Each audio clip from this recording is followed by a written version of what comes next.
Merci d'être là ce matin pour ce point presse. La grande actualité au Gabon concerne bien évidemment les élections. Le second tour du scrutin législatif aura lieu demain. Je voudrais simplement vous rappeler quelques éléments.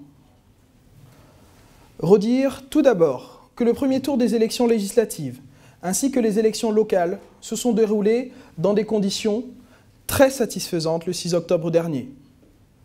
Chacun l'a d'ailleurs relevé. Il en est allé de même de la campagne de l'entre-deux tours. Il faut le souligner, car c'est un signe de vitalité démocratique.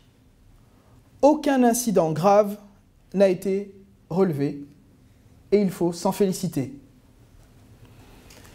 Il faudra également prêter un œil attentif au taux de participation, même si, il faut toujours le rappeler, celui-ci doit être mis en regard par rapport au scrutin précédent de même nature.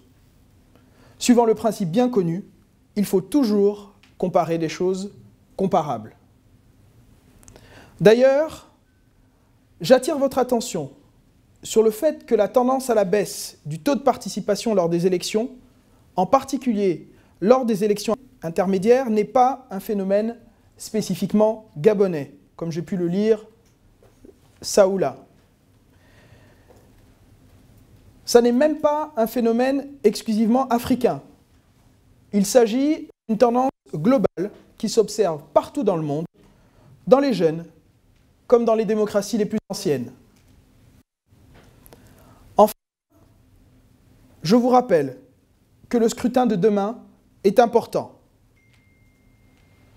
C'est le premier depuis la dernière élection présidentielle.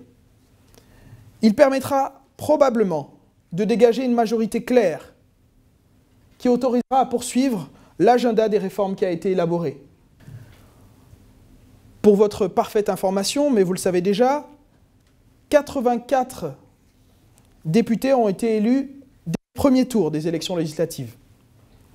Il reste donc encore 59 sièges à pourvoir. L'enjeu reste donc important. Nous restons, nous, en tout cas, attentifs et mobilisés. Je vous remercie.